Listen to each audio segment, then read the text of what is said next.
Calling all dog owners. Your furry friend deserves top-notch nourishment, and Ollie delivers the clean, fresh nutrition your dog needs in 5 flavors they'll absolutely flip over. Ollie is made in U.S. kitchens with ingredients carefully sourced from trusted growers and producers around the world, with absolutely no harmful fillers or preservatives. With protein-first recipes like fresh beef with sweet potatoes, fresh turkey with blueberries, or fresh lamb with cranberries, you might start thinking, dang, my dog eats better than I do. And that's probably true when it comes to Ollie. Give your pup a fresh start this new year by letting them taste test a personalized meal plan with Ollie. Head to ollie.com/Wondery. Tell them all about your dog and use code WONDERY to get 60% off your first box of meals when you subscribe today. Plus, they offer a clean bowl guarantee on the first box. So if you're not completely satisfied, you'll get your money back. That's OLLIE.com/Wondery and enter code WONDERY to get 60% off your first box. Start your dog's new year off right with Ollie. Start your dog's new year off right with Ollie.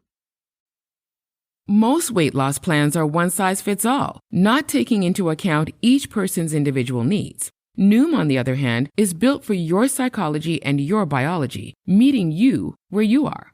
Noom Weight uses psychology, and that's why they say losing weight starts with your brain. But it also takes into account your unique biological factors, which also affect weight loss success. The program helps you understand the science behind your eating choices and why you have cravings. Stay focused on what's important to you with Noom's psychology and biology-based approach. Sign up for your trial today at Noom.com. That's NOOM.com. This is Fixing Famous People, the podcast where 2 reality television producers pitch solutions to save celebrities in dire straits. But first, let's get to the Pre-Fixe, your weekly pop culture roundup. We're going to start off a little bit light because it's a pretty heavy time, especially for a lot of the people that we talk shit about around here. So let me open with something less pressing. A New Year's resolution, perhaps, and from me, a rare apology to the clitorati that listened to this broadcast. Chris, are you okay? I'm waiting with bated breath. I have no idea what this is about to be. I have been told numerous times in the past, but many times this week, that my eating during the recording of this podcast has become a distraction. I am very strict about the times in which I eat. And I am, rather than adjust that, Chris, I have to tell you, we're going to just shoot this podcast at 4 a.m. from now on because I can't have it interrupting my schedule. Oh, I thought it was going to be like, we were going to do like a mukbang. I mean, it was basically an intervention. I'm going to stop doing it because it is, first of all, if you know me personally in life, you know that I am trash, like absolute trash. So it's not, I'll eat salad with my fingers in public at a bar during a meeting. My eating is very weird. But my friend Danielle called me and said, I have a note. I didn't know what the note was going to be. And she just said, there are people that are very sensitive to sounds. Yes. And they will feel like they're inside your mouth when they're listening to this podcast. And she asked me if I was mad. I was like, the thought of someone like veering off of the freeway because they feel like they can hear chicken salad banging against my uvula upset me. Yeah, you're driving people. Your fitness is driving people away from this podcast. So my apologies to everyone. I will never be heard eating on this podcast again. And let me tell you, other than on the Patreon, which is like, it's become a staple. Other than on the existing episodes. But I will tell you that I've tried every trick. I mute my microphone sometimes when I know I have a big bite coming. And really, it's just grow up. We can't talk about this. No, I do. I have muted it. And then I forget to unmute it. And we have, and then you're talking and then we're like 3 hours of content of you and I telling each other you're muted, but mostly people and me. So I apologize. I'm not going to do it anymore. I'm going to be an adult about this. Oh God. Well, now that we got that out of the way. I really was going to come here and put on like a real show and like just start eating chips and dips and all sorts. Again, like a mukbang. Like you have like a 5 foot long hot dog that you're like eating like bite by bite. Like you remember on like Subway, you could get the like what it is. 10 foot long sub. Like you're just like eating that like in pieces. Oh my God. On to Los Angeles. Whew. You know, we didn't mention this last week very much because the devastation wasn't here. And then the moment we recorded this podcast, all hell broke loose. So I don't want to depress anybody. I mean, we have many friends who have lost all of their material possessions. It is absolutely devastating. And our heart goes out to you. If you go to the FFP Instagram page, we'll have resources, not only where to donate stuff, but if you're in need, where to get the stuff. I know we are maybe the 1 millionth place you would think to look for it. But as I said, I mean, we are television producers and a lot of our friends are in the business and live in Altadena and in Palisades and have lost their fucking homes. I won't list their names here, but it's really terrible. Not just celebrities, but editors, freelance producers, like people from all walks of life have lost all their shit. Stories that pertain to what you would normally hear here on this podcast. Very quickly, the Oscar nominations have been pushed to next week. The Grammys are not being pushed. They'll be on February 2nd. I mean, Hollywood's on pause, basically. Everything. The Critics' Choice has been moved. A lot of pre-Grammy parties are being canceled and all that money is being donated to fire relief. Some shows are back at work. Jimmy Kimmel came back. Hacks is back. And for the love of God, NCIS is back in production. Thank God. So thank God. the world may turn, bitch. NCIS. Nothing against people who watch NCIS, and I feel like Rebecca Bregman's going to hate text me, but like in the article, it was like, we're back in motion. Kimmel, Hacks, NCIS. I'm like, you could leave that last one off. Come on. NCIS is a pillar of like television. As much as we don't want to say that it's not. I have slept on it. But they're in like season 42. No, I mean, it's like season 75. Like it's, you know. Is that the one Mark Harmon is on? I think so. I was going to ask you. So I think it has to be, right? I don't know. He's probably like a bajillionaire, right? I mean, I'm assuming, yeah. Yeah. Jamie Lee Curtis gives $1 million to relief. She was here in New York when the fires broke out. She announced it on The Tonight Show. Beyonce Giselle Knowles Carter was supposed to make an announcement yesterday, the 14th, about what we assume is the Act 3 album, but she postponed that. Rock of Knowles. And most importantly, to probably very few people, the Walsh's house from 90210 has survived the fire. When that article came up, I was like, wow, we've really run out of actual human interest stories, and that's what we're talking about? Horrible. But yes, so many people, we are thinking about you. We don't want to dwell on it too much. We hope that our podcast is a form of entertainment that will not depress you. So yeah, I'm going up from here on out. Yeah, we have to. We really have to. I know there's a lot of people talking about we should cancel all of award season and all this stuff. And I'll be honest, I have a brand new raft of stand-up content that I was due to start posting last week. And I even teased it online and a couple of people asked where it were. And it just felt weird. Like it just felt weird. Like every day another friend was chiming in that online that they had lost their home. And it just felt weird. So yeah, to me, on an emotional level as a creator, I will probably start posting some new content at the end of the week, other than fixing famous people, of course. But I don't count this as content. I count it as a news broadcast. I know you do count it as a news broadcast. A fact-free news broadcast. I mean, I don't know. Is it too soon? Like, people have been posting content all week and getting shit for it. Like Ramona posted from Florida. Was like, what a beautiful day. Listen, 1 million people told her to fuck off. You love her or hate her, you can't stop her. She is exactly who she is every single day of the week. In better news, I'm so sorry to usually you don't take be the sorry. reins of this. I think we're all done with it. We gave it 5 full minutes and we are praying for everybody and we're going to do what we can. But we got to move forward. In better news, Kevin Costner and J-Lo have been quote unquote talking every day since they met in Aspen. Now, we as one of the few podcasts of this ilk, we did drop a new episode on New Year's Day. And you may recall Chris and I spent 75 minutes talking about how in favor we were of the J-Lo Keiko coupling. We were Keiko. Well, I don't know what they would be called together. J-Cost? I don't know what. No, it would. No, it's just our first name. So Kevin and Jennifer would. Jevin, Kennifer, Jevin. We should combine the names. They sound like a news anchor. I'm Kennifer Jevin with the news. Kennifer Jevin. Okay. Not to be confused. What you've witnessed here in this development meeting is how chef's kisses are born. Honest to God, this is where the masterpieces come from. P.S. Not to be confused with Raid, which was your celebrity coupling of Meg Ryan and Dennis Quaid. Never forget.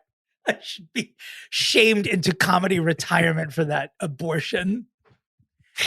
J-Lo and Keiko have spoken every day since their Aspen holiday. We called it here. My God. Everyone else said we were being dramatic. Meanwhile, the picture that they used for him in the article that I sent you, he truly looks like Colonel Sanders. Like it's like he's doing his version of Reba being Colonel Sanders in that commercial. Like, oh my God. We will see what happens. This is still to me the couple of the millennium if it happens. 100%. It couldn't be, and I need them to hurry up so she can get pregnant. Yeah. Period. If Robert De Niro at 81 years old can have a newborn baby, so can J-Lo and Keiko. Absolutely. Can you imagine this? The child of Jennifer Lopez and Kevin Costner will have a rider drawn up in utero. Like it will hand it outside of Jennifer's. We won't be able to continue on living. Like we will be like. This child would take over the planet. Take over the Blue Ivy, move right to the side because this baby is coming in hot. Blue who? Yeah. My God. In the midst of all the chaos, the SAG nominations did come out. You can find them anywhere online. It's been a minute. The major story from it really is that Angelina Jolie did not get a nomination for Maria. So, you know, the SAG's very closely aligned in most cases with the Oscar nominations. So we will see what happens. A lot of wicked nominations, though, including one. Hell yeah. For Jonathan Bailey, which is so he is not expected to get an Oscar nomination. Did you just say hell yeah? Hell yeah. Jesus Christ. Oh my God. Oh God. I was really thrown by that.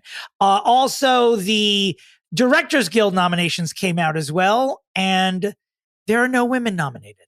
There was supposed to be the woman who directed The Substance. We thought she was a shoo-in, but no, not so. What a surprise. Wait, who? Yeah. Let me go look. Who's there? Let's see. Probably the usual fucking suspects. I will tell you that Jacques Audiard is nominated for Emilia Perez. Oh, God. Sean Baker is nominated for Honora. Edward Berger's nominated for Conclave, or as I like to pronounce it, Conclave. Brady Corbett for The Brutalist. And I guess the surprise with the Directors Guild was James Mangold for A Complete Unknown, the Bob Dylan movie.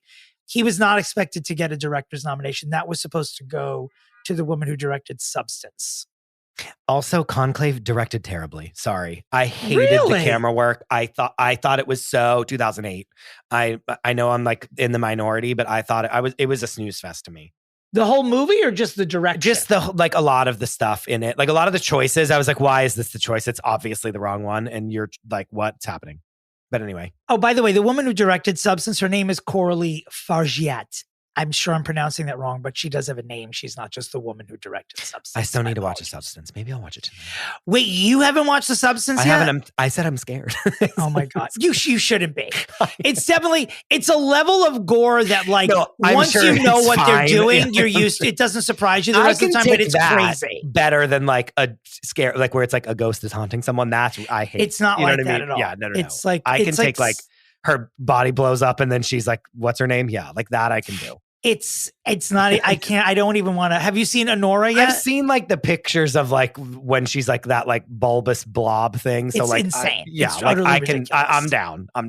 I have not seen Honora either. I have a lot of movies to You'll watch. love Honora. I have not finished Emilia Perez yet. And I got to be honest, I'm like 45 minutes into it and I'm still not confused. I guess it's just truly not what I thought it was going to be. Absolutely not. Even though it's been around we've been talking about it for almost a year. It's just not. It did so Dominic, well at Cannes. I wasn't prepared for anything. Nothing will prepare you for it. Because did you get to penis to vagina yet? No, I told you I'm not there yet. Okay. I've been holding on. Because you're going to be like, I really don't know what this movie is in the best way. I watched The Apprentice this week. I thought it was quite good. I thought Sebastian Stan not getting any nominations for anything. Strange. He did such a good job as like a toned down, acceptable, non-cartoon version of Donald Trump. But, and you know, there's no spoiler alert here because it's already it was in many books and it's been in the press for the movie. Donald, trigger warning, sexual assault. He attacks Ivana in this movie. And it is... Yeah, that incident that I won't detail here, but that incident that Ivana has spoken about before, RIP, is depicted in the movie, and I wasn't ready for it. Oh, God. I already didn't like the protagonist, but when this happened, I'm like, goodbye. Where's the men's room? Like, what are we doing here? How am I supposed to keep watching? It's toward the end, though, thankfully. Yeah, so we'll keep talking more about our favorite movies of the year. I did like Conclave, by the way. Maybe I need to rewatch it, but I don't know. I was like, no. You were the first person I knew who watched it, actually. I think you saw it before everybody. Speaking of a complete unknown, its star, Timothée Chalamet, is the first person in many, many years who will be serving as both the host and musical guest on Saturday Night Live. Is that just true? A few weeks. Yes, it is. He's going to be singing probably the stuff that he sings as Bob Dylan. No, I know that he's doing that, but no one has done that in many years. It's been a couple of years. Britney's done. Hey y'all, Britney has done it before. Yeah. But it's not. It's literally less than 10 times in a billion shows that it's. It's not. Excuse me. In 50 years, it's happened 41 times, or this will be the 41st time. Didn't Charlie XCX do it? Yes. Yeah.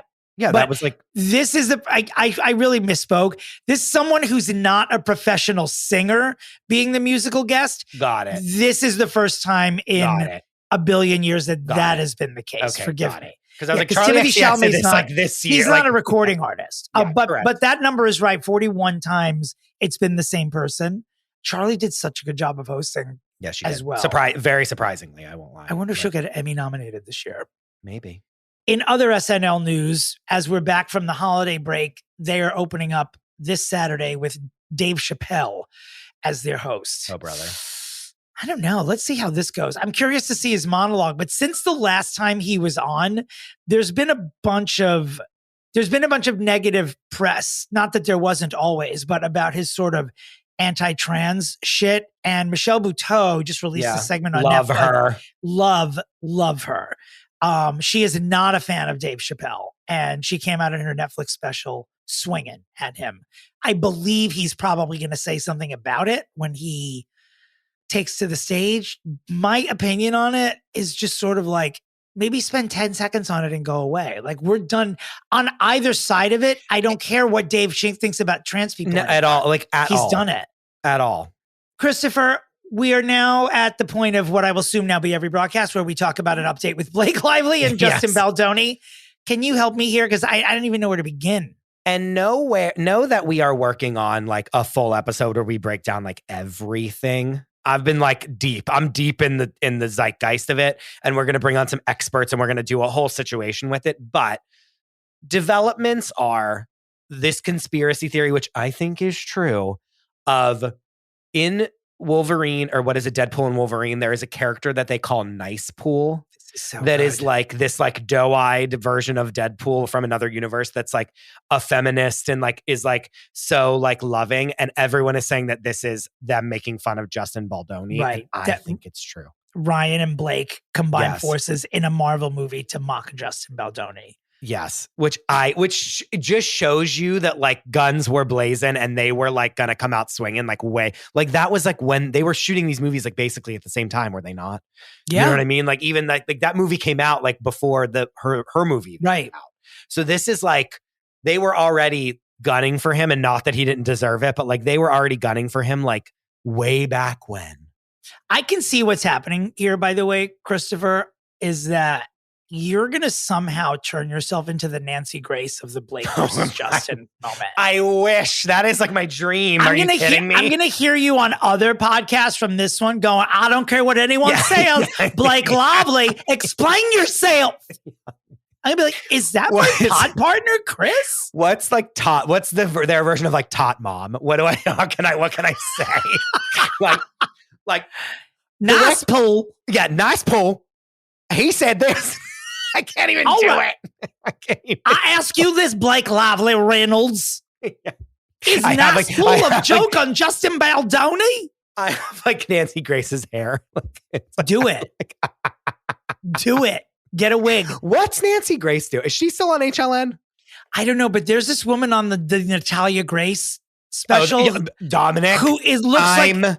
I'm like immersed. I am Natalia Grace. I'm like First of all, it. I watch it to go to sleep. I watch it like in 15-minute increments before I go to bed. And why I do that, I don't know. Because then my nightmares are like her and all of her different families like battling each other. And we didn't have it on the list, but we should talk about it in a minute. I want to talk that woman, the expert. That wannabe Nancy Grace that I'm obsessed with. That woman looks like a tumor that someone ripped off Nancy Grace without anesthesia and threw a wig on it. I want her on the show. I want to bring her on this show. Oh my God. I love her. I think Jerry Springer would look at her and be like, you're too much. No. She's like, let's think about it now. Natalia says this, and then she's like, boing, boing, boing, boing, boing, boing. And I'm like, it is that woman is an SNL version of Nancy Grace. I don't understand her entire look. Dominic, I would watch her break this case down. I want her on Justin and Blake. I want her everywhere. So I want her if you haven't watched the 4-part ID, the new and final chapter season of Natalia Grace. Which PS, the final chapter is like Cher's farewell tour or like Elton John's farewell tour. It's never going to stop. It's going to be in 6 months, there's going to be the final chapter. When I tell you, I'm encouraging you to watch this just so you can see firsthand what I have been saying my entire life. Bonkers people always fucking find each other. Yeah. It doesn't matter. They don't need to be in it's if it's a friendship or a marriage or an adoption, the bonkers, always they're drawn to each other like magnets. Yes. There's not a single, this grown woman who we thought was a grown woman when she was 4 or what the fuck ever. Yeah, but she really was. No, which we found out she was a child, by the way. She was a true child as evidenced, not to be disgusting, but like her bosom is so big in this series. You're like, how did we not know that she was just a girl at the time? Yeah. Like, why did we think like her? It's like she's recently become a woman. Yes. However, she's like 20 years old. I know what she's been through. Not likable. She's being passed around between 3 families. Not a single one of them is a likable, believable, trustworthy person. And it's all about money. Every single one of them. Even that little couple with the daughter that then like the minute that they get her, they get her, the next thing is, oh, so we're just going to have to pay for you? Yes. Yeah. Yeah. Yeah. What did you think was going to happen? I know she's 20 years old. What do you want to do? Get her a job down at the docks? She'd be a longshoreman? What is Natalia Grace supposed to fucking do? I will say though, the thought did go through my mind, like she could do like a job where she like is on a computer. Like she could be like a virtual assistant for someone. Like there is a job she could do. She could run a register at Trader Joe's. She could be a receptionist. She could do anything. Yeah. She could be the vice president of a communications company. Everyone's working from home. She can do whatever she wants. But this whole Natalia Grace is honestly, it is the impoverished version of Succession. It really is. It's just that everyone is unlikable. Everyone is despicable, but in the Natalia Grace one, I'm not rooting for anybody. And it's like, instead of fighting for like global dominance, they're fighting over this girl's disability check that she gets every week. It's $700 a month. This is what they're fighting over. And they are destroying their reputations on national television for that $700 a month. It's utterly ridiculous. One of them's a pastor. That family, it's a cult. Death. I fucking hate that mom with her white trash accent. She's like, I'm a mom and this and that. I was like, you are an abuser. You can just from the way that you speak, you're an abuser. It's like, at least on Succession, I am occasionally, it alternates, but I'm rooting for all three of the Roy children. Yeah, no, of course. Because even though they're all despicable, it's like there's something likable about all of them. Not a single person, not even the expert in this series is likable. She literally looks like something Nancy Grace pooped out and someone put a wig on it. I'm not joking. It's an unbelievable watch. And like Natalia herself, like, has never had unconditional love from anyone that she's ever had, like, ever in her life. Like, she has at all points been like a gravy train that's come into someone's life. And so, like, how is she supposed to be truthful about anything? I don't know. You know what I mean? I don't know. There's no hope for this girl. Like, I feel so bad. But again, then she's like, yeah, it's, oh God. And they did have your character, the role of your lifetime, the guy, the first dad that was like in that sports car. How dare you? I have done everything I can in the year since that season to physically and cosmetically transform my body so no one would ever say that I remind them of Natalia Grace's first adoptive father, Michael Barnett. No, but you don't remind me of him at all. You really don't. I promise you that. What I'm saying is that, like, until I speak, the movie version of him is you. Like, I'll take the role. Like when he was like reenacting the like abuse that the wife would give, and then he looks up at the camera like, too much. Oh, like, did I do a good job? Like, you could play that part. He is the biggest faggot I've ever seen on television. I mean, I gotta be honest. I need him in the show more. I need him to try to come and save Natalia from this little people family, and then her be like rebuke him. Like, I need him pulling up in like that weird Camaro that he has with a backwards hat. We should have him come here and fix the other people on the show. He would do it. Michael, will you fix Natalia's current mom and dad? The man's family. How much time you got, girl? It's the gift that keeps on giving. I'm not going to lie to you. I'm like riveted by it. The producers of the show, though, it's so funny how like people they record every incoming phone call that comes to them. Like, we were just minding our own business, and then this story took another step. I know the fact that the executive producer is now like the main driving force of the narrative in the show, and they're like coming to them being like, "Do this for us." Like they're all monsters. They're all monsters, every single one of them. Do you know what I mean? God. It's so great. It's titillating, is what it is. Speaking of Succession, the guy who brought it to us has finally inked his next project. It's going to be with HBO. His name is Jesse Armstrong. It is a movie. It is not a series. And the details will be coming out shortly. There's a Diddy doc coming out, which we haven't spoken about in a little bit. But apparently Kim Porter, his deceased ex, kept a diary.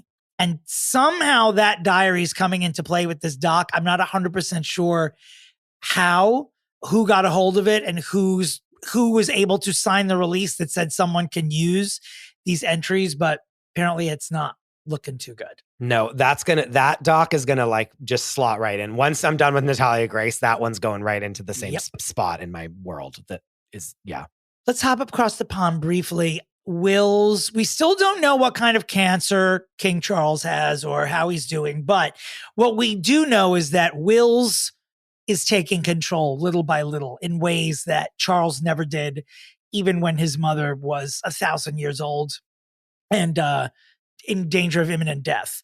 It seems to be like there's a consensus forming, and we can chat about this on today's show with Kristen Meinzer, actually, as we refix Meghan Markle.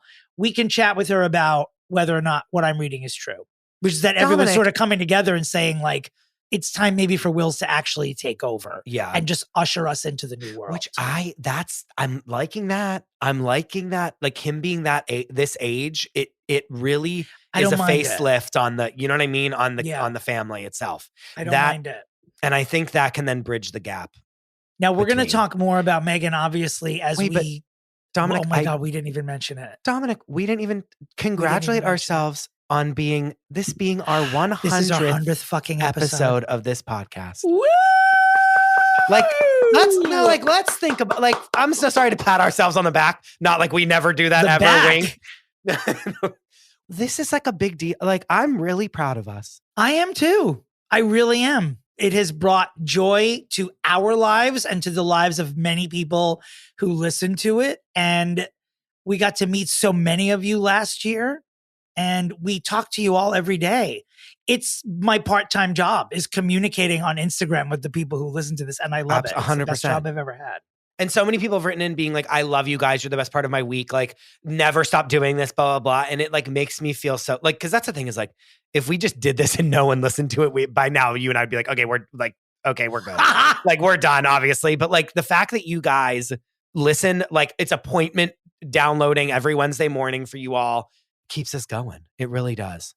It really does. It's really, it's such a giant part of our lives, if not, well, in my case, all of it, because it's the only job I have currently is hosting this podcast. So please join the Patreon and Apple subscription so I can eat. What a journey. Dear God. What a journey we've been on though, for real.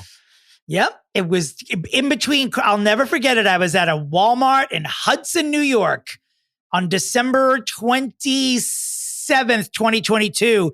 And Chris was texting me. He had come to see my holiday show and he loved it. And he was like, why aren't we doing a podcast together? And I just said, let's do it.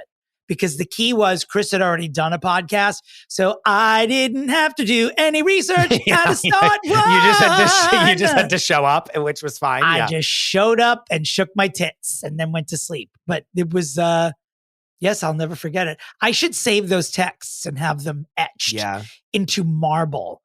And then we can be buried together. I'm sure your partner will love that. Yeah. And that'll stand right above it, like the 10 Commandments, right above our tombs. The 10 Commandments. Oh, God. So how appropriate that we remembered it's the 100th while we're talking about the person we're fixing on the 100th and who we fixed in our first episode. We'll go into more details about this, but she was supposed to have new announcements and a show and all sorts of shit this week, Meghan. So she pushed the show. They released a statement about how sorry they were. And then they went out into the world touring the damaged properties and destroyed properties and meeting the victims. And, you know, as is always the case with her, the praise and the backlash was immediate and voluminous. It's giving like walkabout, like when they used to do that. But like, you're not the queen of anything. Like, you know what I mean? Like this, we don't have that here. So like, this just looks, the pushing of the show is great. Perfect. What she did after that was horrible. But when Justine Bateman, Jason Bateman's sister, who used to be Mallory on Family Ties, she just goes off online and says it's disgusting and they're disaster tourists. She was like, they're acting like the king and queen and they don't have jobs, period. Yeah. And they then released a statement saying that Justine Bateman's statements were offensive. I mean, how far into January do we get before we say Mallory Keaton and the Sussexes did not have their war on my fucking bingo card? Thank you. Like, don't respond to this. Like, this is her problem. We'll talk about it. Yeah. So this is her problem. She can't just take it on the chin and just keep going. Do you know what I mean? Like, they always have to try to like be like, we're a victim. Like, it's exactly the South Park episode. Obviously, the rest of our show will be about her. So we'll cut it off with her at the moment. By the way, not to go back to the fires, but, you know, David Muir, who anchors ABC World News. Oh, I saw this. Was appearing in like, you know, a hazmat jumpsuit, like all the reporters were, like the fire people were. And he had a clamp on the back of his to sort of tighten it. Like you would wear it a fitting when something's as we say in the business, a C-47. Thank you. A C-47. It's a clamp. It's a giant metal clothespin that'll hold the shit back to make the outfit more form-fitting on camera. So people start going ballistic about this, that how dare you have vanity in such a time of crisis, blah, blah, blah. We'll talk about whether or not that's justified in a minute.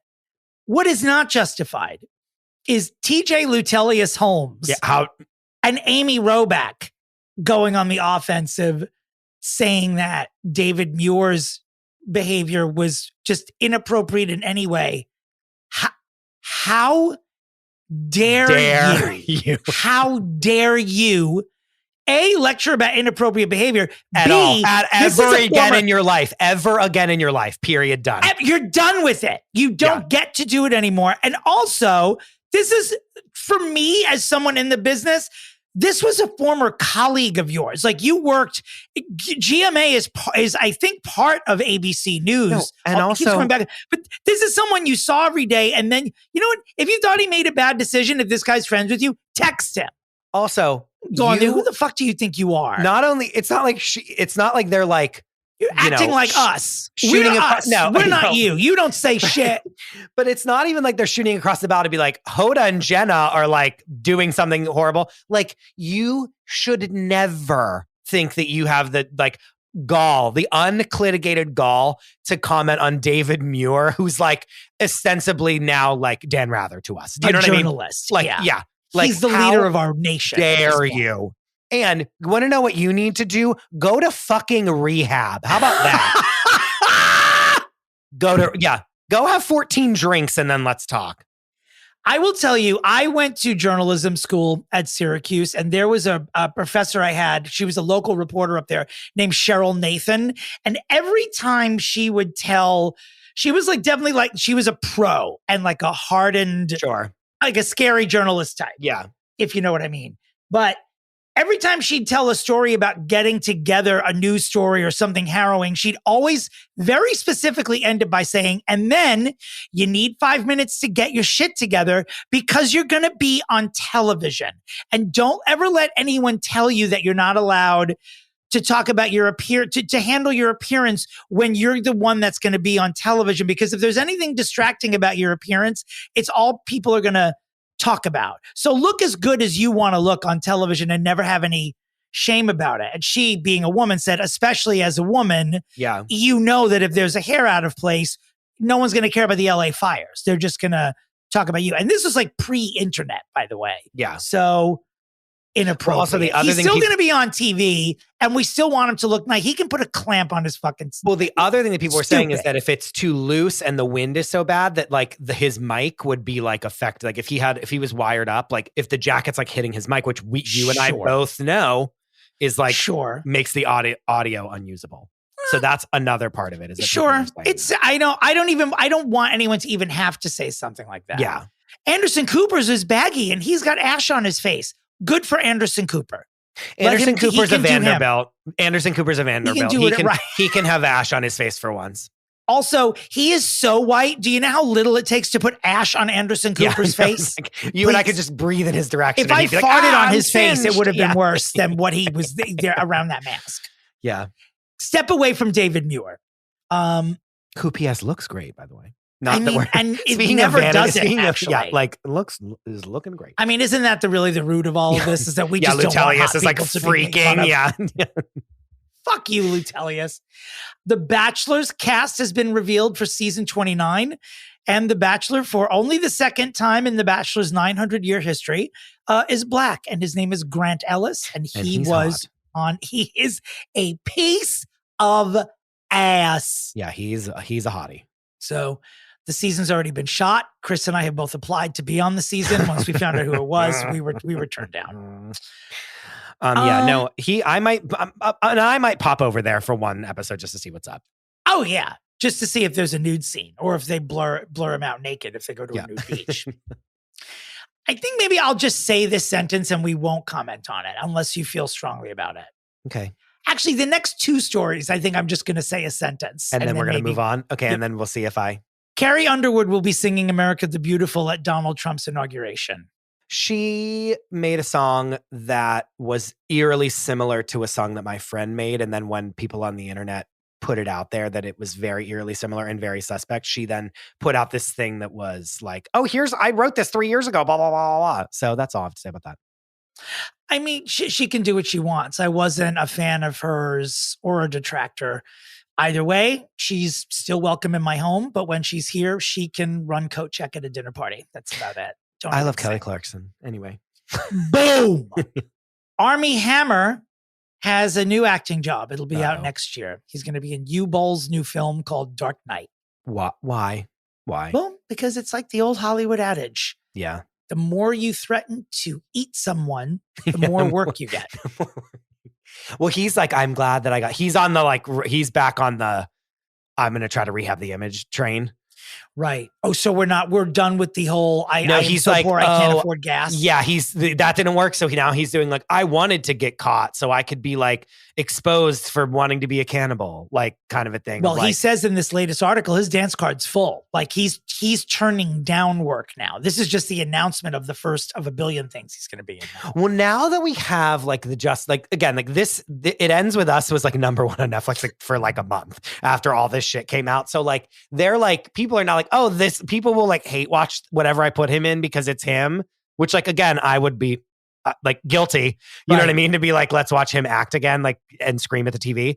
So the next time I watch Call Me By Your Name, when he's having sex with Timothée Chalamet, I'm just going to sit on my couch and go, eat him! Eat him! Yeah, basically. Although they don't even really have sex scenes in that movie, which I think is which I'm not explicit. No, which I was always like, I loved that movie, but I was like, like, because you wanted more. I was like, they didn't have to actually have a sex scene in this, like, even though that's the whole point of this movie. I start to cry when I even think about that movie. And I know Armie Hammer was miscast, and I know everyone knows it, but he was still good enough in the movie, and Timothée Chalamet is a dream. I saw Luca Guadagnino's latest one last night, the Queer with Daniel Craig. What did you think? Whew. It's a mood. It also wasn't what I was expecting, but Daniel Craig is very good.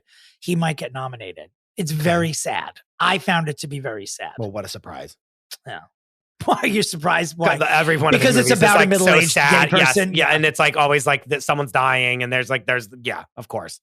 In this, I don't think I'm spoiling anything. It's based on the William Burroughs novel, but in this, he's like, 56, 57 years old, falls in love with someone who's like 20. I kept like looking around. I was looking around the room calling this,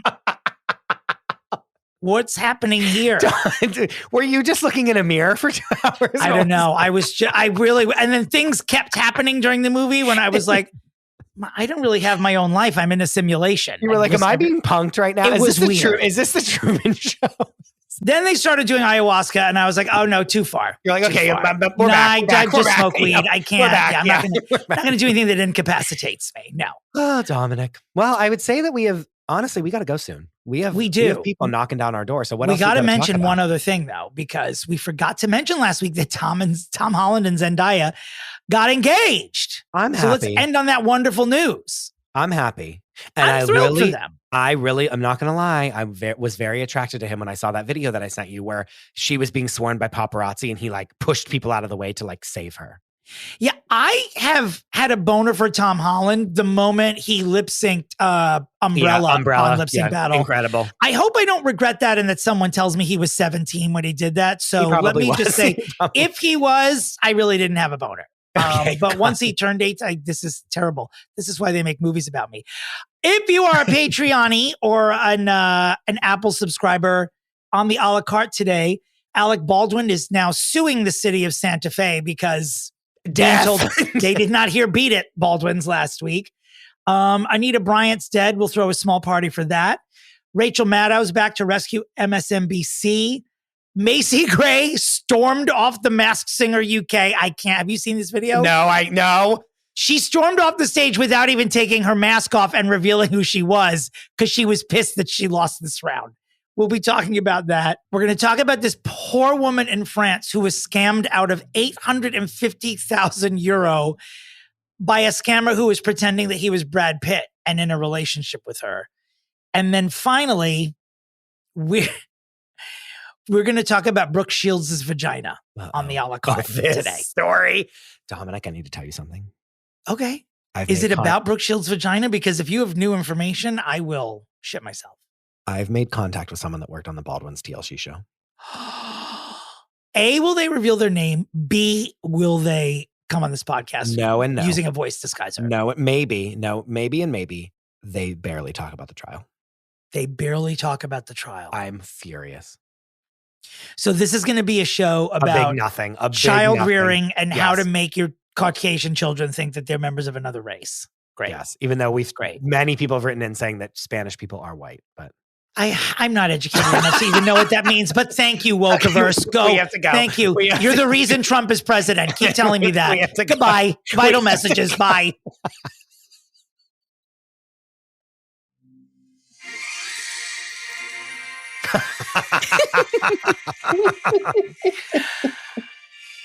It's our 100th here. episode. I wanted to be elegant, but it's 100th episode! Yay! Oh, that's how I fade out. Listen, we're excited to have two truly fabric of the show guests. Legends in life and on the pod to celebrate our 100th episode where we are refixing our first client from episode 1, Meghan, the Duchess of Smuckers. We have obviously our royal correspondent, Kristen Meinzer. So thrilled to be back here. Literally the highlight of my year so far. Well, it's only been 14 days, so but we'll take it. Listen, we will take it. And obviously you all remember Dame Erin Bagwell, the Buffalo medium herself. Maybe some of you know her as Tom Sandoval. Hello. I know I said, is Dom going to recognize me without my mustache for this episode? I almost didn't. I almost did not. Now, some of you may be asking, why is Dame Erin Bagwell here? Obviously, Kristen's a royal expert. What skin does Dame Erin Bagwell have in the game? Need we remind you, Dame Erin Bagwell is the Buffalo medium.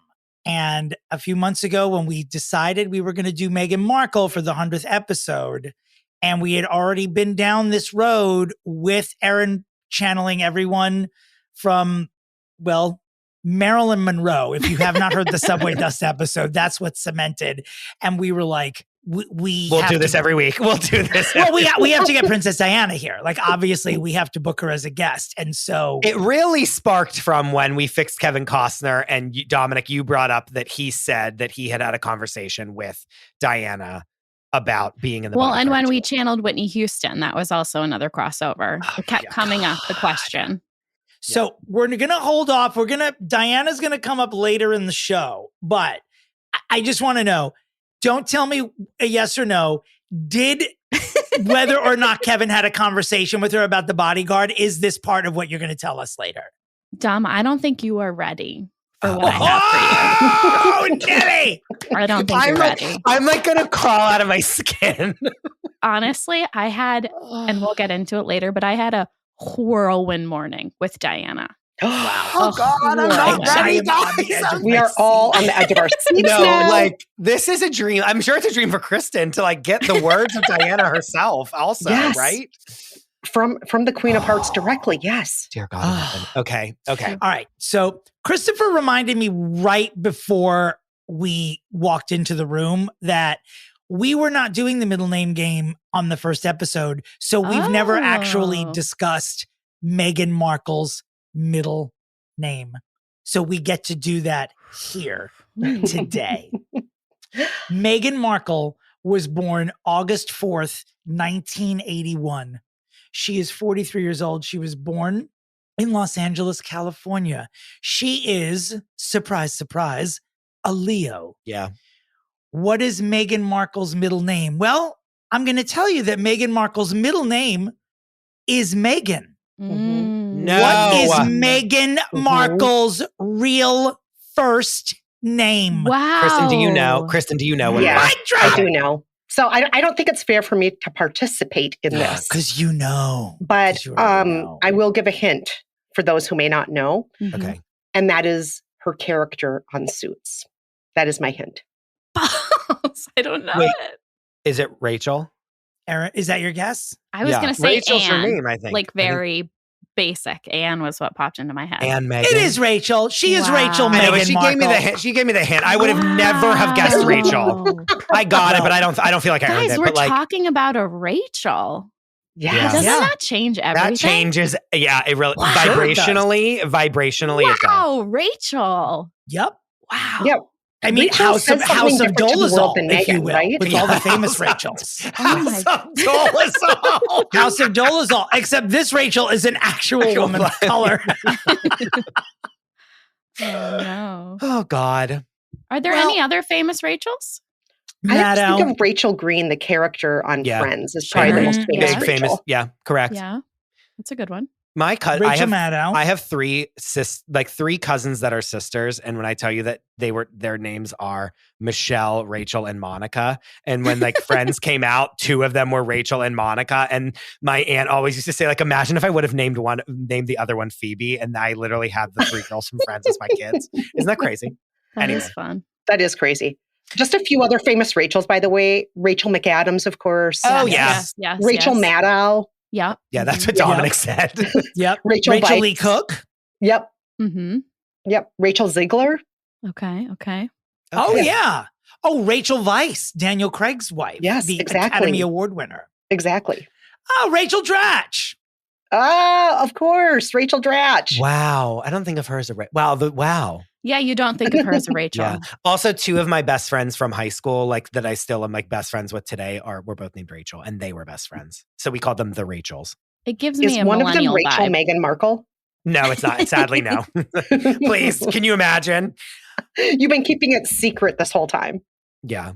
All right. Where do we even begin? I mean, we've talked about, we don't need to rehash like her getting with Harry and all that, we've done. No, we don't need to. Let's just talk about. We're aware. Can we what- talk about the Netflix special?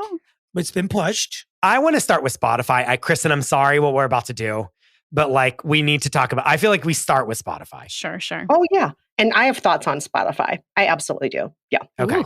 Ooh. So setting the stage, this Meghan and Harry documentary comes out. We Fix Them as our first episode. And then they kind of just like move on with their lives. And she starts that podcast called Archetypes with Spotify. And this is where I feel like her next big snafu was.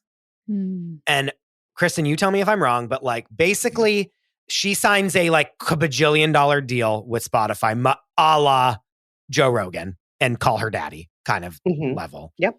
To do this podcast where she's going to interview famous friends. Again, such a don't get me started on what a misstep it is, because it's like, stop doing this. But she's going to she interviews like Serena Williams and like all these like big, humongous, larger than life celebrities. And then it comes out allegedly that she isn't even really interviewing them, that it's a producer interviewing them. And then she's doing her voiceover as if she's interviewing them. Or at least that's what I'm understanding of the situation.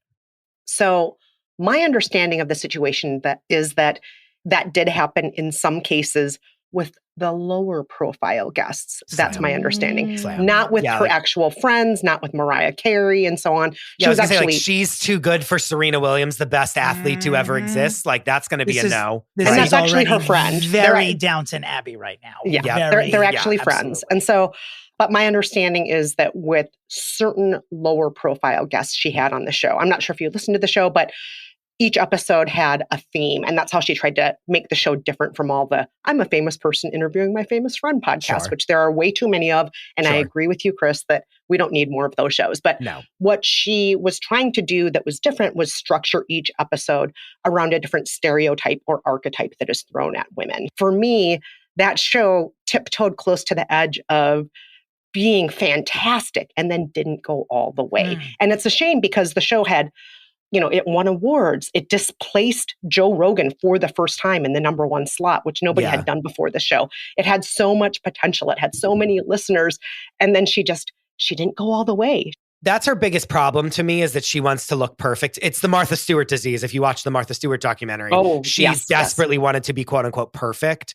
And to me, that Meghan's the exact same way. And that's what we like. Like Martha Stewart is so likable now because she's a convicted felon. And she smokes weed with Snoop Dogg and is takes slutty photos of herself in the pool. Not that she's like the Susie Homemaker of the world that's the best to ever do it. I think though, in Meghan's defense, I feel like she has to unlearn the media training that nearly killed her. Being part of the royal family and being one of the most, I know she calls herself one of the most bullied women, in media, which I think would is agree. pretty accurate. Yeah. I think she really she has to learn how to like be in media again. And I think Kristen, to your point, like she gets close and then she gets scared. Yes. Yeah, this whole Princess Diaries moment of hers, she was not plucked from obscurity. She's been an actress since she waltzed out of the womb. And to be honest with you, you would think that someone who's already a quote unquote public figure would excel in this role. I think that the opposite is true because I think someone who's an actor is always there's always a level of artifice there. And if you're a performer, please don't. Just don't. I'm not interested. As a performer myself, I will tell you, there's artifice always. Like if you're someone who performs for a living, there's always that level of like how much is you and how much, because it's something you do professionally. It's hard to take away from your personal life. I don't think someone who's an actual actress has excelled in this role at all because I think she's so in her head about what she wants to be that she's never going to be relatable because she's too worried about how does this look to everybody rather than she could be under all this bullshit, the nicest, most down to earth person. But her wanting to play the role of that person has so obviously screwed her up. And just getting back to her not interviewing everyone on the show, what you're saying is that in the episode 7, I think, titled My Litany of Maids, she didn't interview a single one of those people.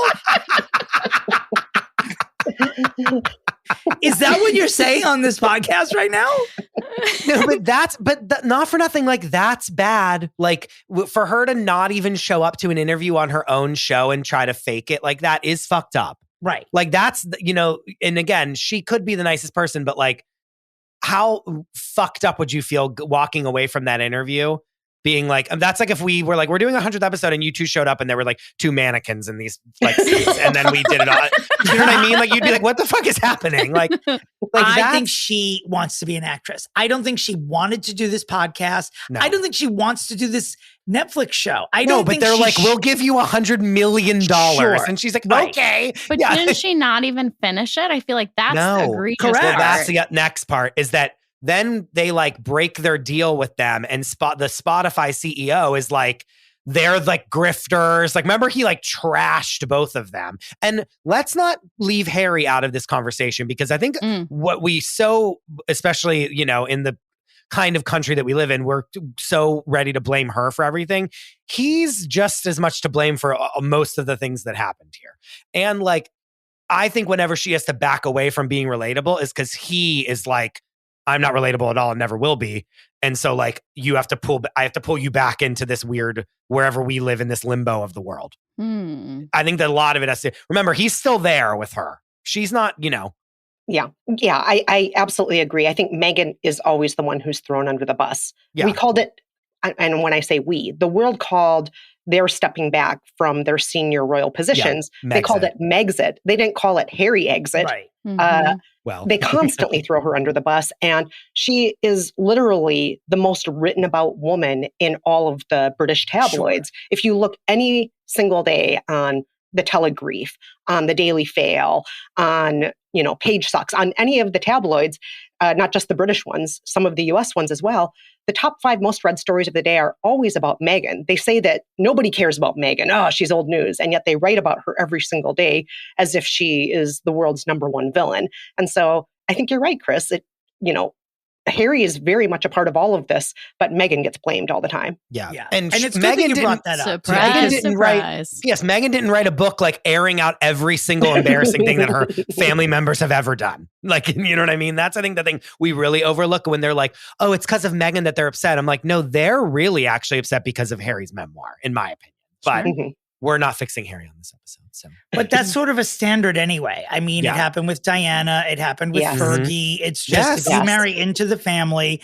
And if you're, being a woman of color, like, I'm glad you guys brought it up because that aspect of it, when there's a woman of color involved, it will always affect the discourse in ways that we're not even intelligent enough to identify sometimes. Like it's always there. So I think we're hopefully being pretty good about addressing what project she's chosen to dig out of that without coming at her for the obvious reasons. Because we're going to hear from Diana later. And I'll be surprised if Diana isn't mildly supportive of the whole like obstacle course that Meghan has had to go through. And Diana and Sarah Ferguson are probably the only people who can attest to what that is like. Sure. So we don't overlook it. However, we still don't agree with all the choices that she's making, if that's clear. It sounds like I'm trying to back out of making fun of her because I just realized that she's a Black woman, but we knew earlier. But she still has power. She's 100%. She has she's not like some innocent little victim, which Kristen, what did you think when the Spotify CEO was like, they're grifters, like blah, blah. I remember that article being like fucking on fire, that he was like, they're the worst people I've ever worked with. Like they're just out there for money, blah, blah, blah, whatever. First of all, maybe I'm misremembering, but I don't think he was actually the CEO. Really? He was another person there who just was ragging on That Meghan. was his opinion. Yeah, sure. Yes. If I understand correctly. And her show was still considered a hot commodity, and Lemonada ended up buying it. Yeah. And so even if she didn't show up as much as she should have, even if she did try to polish it to perfection when she shouldn't have, which are both missteps, it was still, like I said, highly rated, successful, award-winning, wildly successful, sought after by other outlets and so on. And so I wish everybody who podcasted did a better job. I mean, I wrote a book about podcasting. Sure, I want to help people be better. One that I own. Oh, we're trying. Yeah. And I want everyone to, do the best job they can. And I think a lot of people enter podcasting thinking, oh, this will be easy. I'll just, pop in on a phone call and do this for an hour a week and it'll be perfect. And I'll make $1 million not working at all. And unfortunately, that's not how podcasting works. Everybody who's on this podcast right now knows the number of hours that go into research, writing, planning, guest booking, promotion. It's not. I thought the same thing. Chris lied to me about what my workload would be. Now this is the only thing I do. I quit my job to do this. I'm not making a fucking dollar. Don't you dare say you quit your job. It's been a 2-year lie. Don't you dare. Don't you dare. But it's a ton of work. It's a ton of work. And I think a lot of the celebrities who go into it think it's not going to be work, but it is. Yes. It is work. And people have come on this show that we've edited out, them being like, this is really hard to do. I just started my own and it's really hard. Yeah. Yes, it's very hard work. And I also think too, guess what else is really hard, especially whenever your format is to not do what we do and be stupid, but like to be an interviewer, which is a like polished skill that both Dominic and I have had to polish over the course of our time in working in television. Like interviewing other people is really fucking hard. And when you're an actor, it's really hard to interview other people about their lives and not talk about your own. Yes. Right. Yes. Because you know what? I don't give a shit about anyone else's life. I really don't. That's why this isn't an interview podcast. I mean, what's next? I mean, things happen, where, every day there's a new story about how Meghan's a horrible person for no reason at all. Let's just talk. So she's been in her own mini fix machine this week, which is pretty amazing that all these things are converging at once. We're fixing her. It's the 100th episode. And she was, I will say, one of the first in the entertainment universe to say, I'm pushing this project that was launching now. Mm-hmm. Like, as far as I know, she was, before everyone else started moving shit, she was the first person who said, we're not going to do this right now. Yeah, before Beyonce, before anybody else. Everybody. A great move. I think that pushing the show was a good move. The thing in between right now and the past is that as the year goes on, she American Riviera Orchard is going to be her brand. And then she's working on a lifestyle show and Harry's working on a show about polo. And they have we see all these other deals pop up with them. And then obviously the jam happens. And we see that she's making a jam. And I think that everyone in the press runs away with the story that she's making a jam company. And we just keep hearing of all these projects she's doing, but we never get any results from any of these things. Yeah. So it's like, we're hearing she's working. We're hearing he's working. We're hearing about the jam. We're hearing about this. We make fun of the jam. She's the Duchess of Smuckers. What? Lay it on us. What I'll share it later. Okay.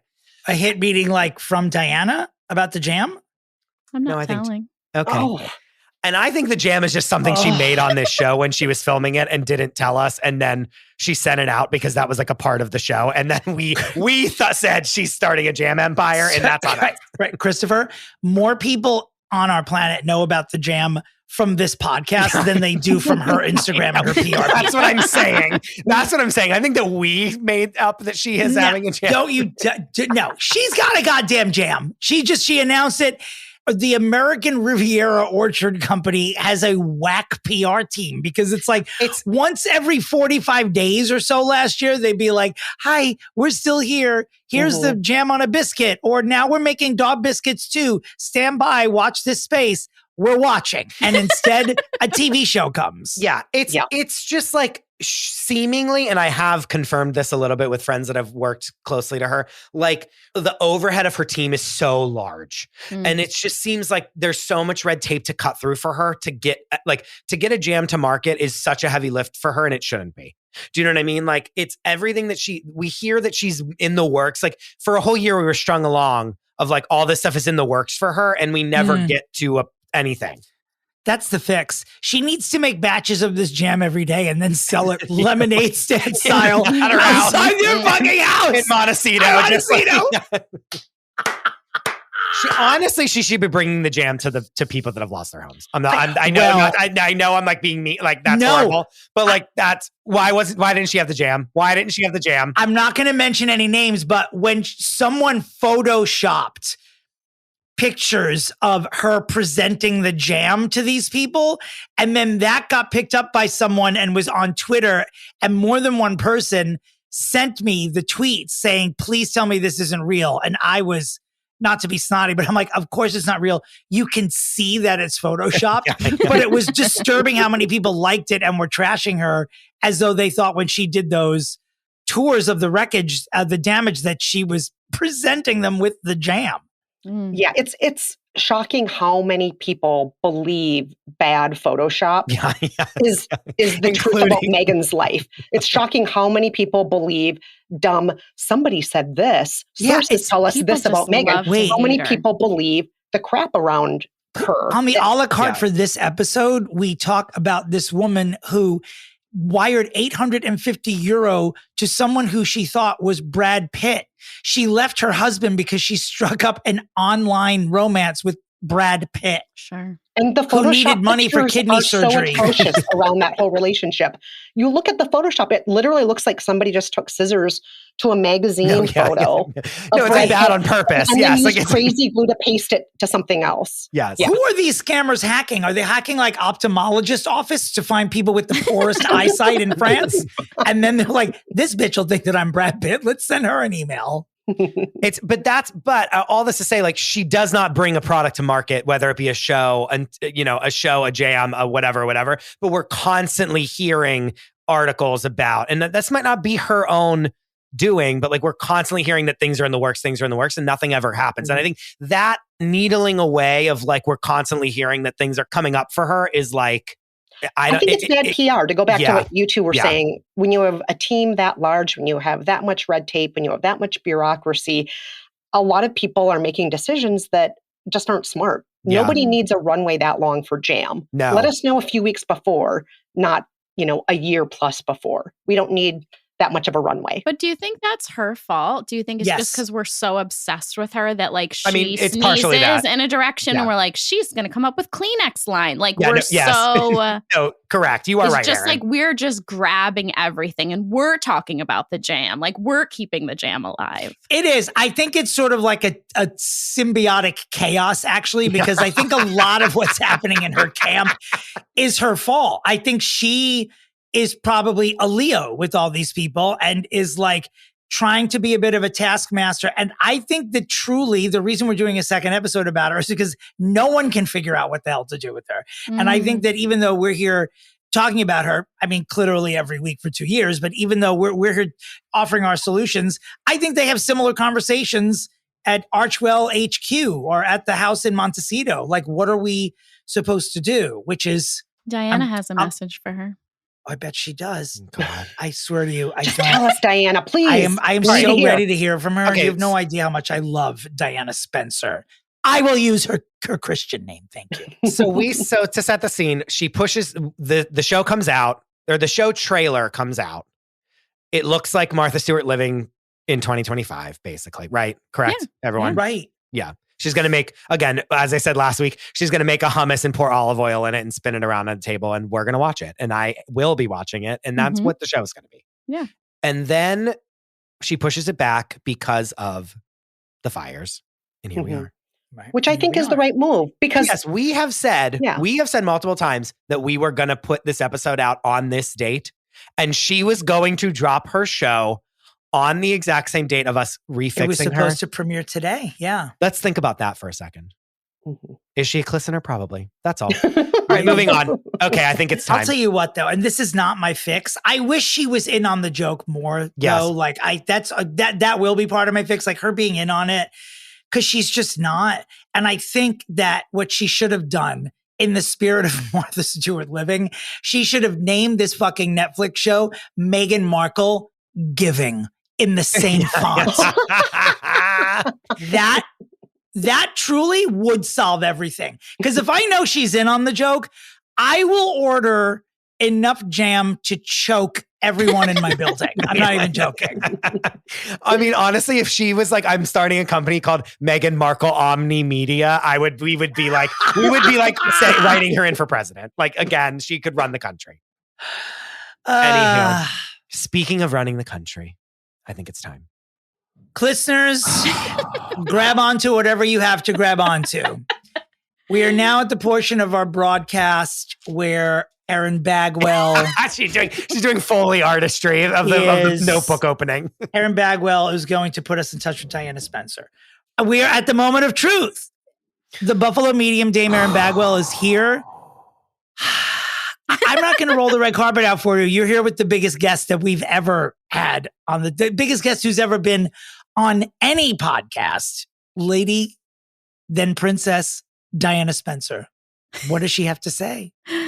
I want to set the scene a little bit before I of go into like the messages, because I have quite a bit of messages from her. But I need you to know that when Chris asked me, so I can't always access whoever I want in the ether. Sure. A little medium tip, like if you have a relative who's passed, it usually takes about 6 months for their frequencies to lower themselves to ours and learn how to communicate and to connect vibrationally. So, like they've got to learn how to do what we're doing here today. Right? Yeah. And it's like you can't, it's a process, right? And so whenever Chris asks me, can we channel Whitney or can we channel Anna? I'm always like, well, let me tune in and see if I can get access to that energy. When Chris asked me about Diana, I felt an enormous ball of light come down on me before even opening a channel, before getting the notebook out, sitting and meditating. And I was like, oh boy, we have a message. Like I felt so intensely that she had a presence. And I was like, okay, we can connect to her. I mean, it needs to be said what you're describing is Galinda's entrance in Wicked. And I am right up front. Right up front. Nice to know. Oh, there we go. Isn't it nice to see me? And so this morning, I was kind of freaking out a little bit because I was like, I have to channel big energy. I need to get physically and emotionally prepared. So So you only did it live one. You only did it today. This morning, yes. Okay. I showered. I made my bed. I got correct for Diana. Yeah, sure. I was like, I have to be really, here we go. Did you put jam on your toast? Just curious. I have a note about the jam. Wait for the jam. Okay. So then as I was kind of mentally preparing and prepping, when I channel, my eyes start to water. That's my physical tell that I've connected to spirit. That's how my body physically tells me, okay, we're activating a little something here. Now, when I connect with angel energy, I start to sob. It's a full body, angelic presence of love that is quite overwhelming to receive. And the minute I sat down to channel Diana, I started crying. Uh-oh. I was like, here we go. She is full prism of light and energy. And I saw these enormous wings on her. And it was almost giving me saint, but I definitely felt angel. She's royal up there too. Yes. She's not just another soul wandering through the world. But royal isn't quite the right word for an angel. It's an ascended master, somebody who knows who they are, who leads with compassion and who continues to give on the other side. And I felt that so deeply with her, that she's still working to elevate humanity's consciousness.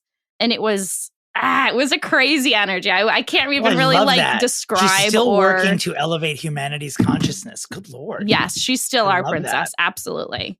Oh, okay. Dom, do you want to get into the Bodyguard? Yes, in every way. I mean, are there more pressing issues? Sure, but not to me. I just want to know about the Bodyguard. Okay, so then I had a flashback. And she was showing me arms are folded. No, I'm truly like flipping out, Chris. I'm like on the edge of my seat in every way possible. Okay, so she had a dream of leaving the UK. Okay. No. She was she was dealing with, the press and the scrutiny and everything that was happening in her life.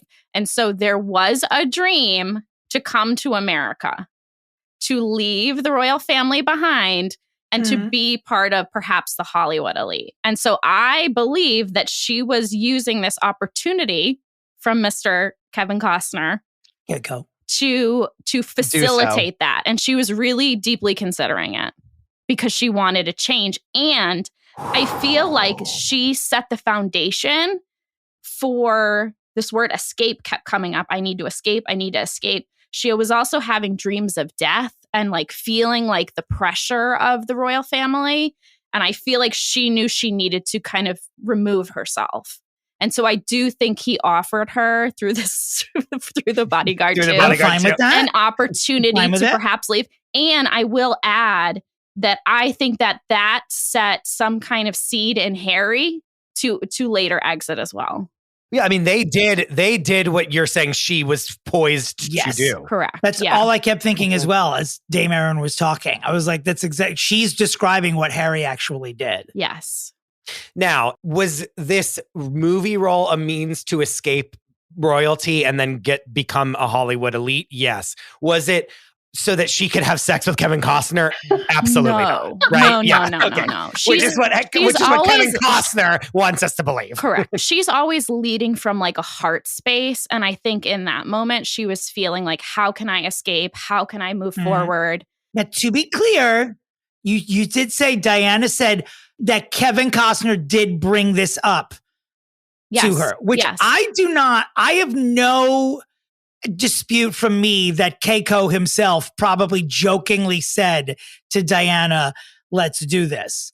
My issue with Kevin Costner is that he is traversing the globe last year saying that Diana was going to appear as the woman who needed bodyguarding in The Bodyguard 2. And that's what I'm was like wondering if they were going to have a kissing scene together.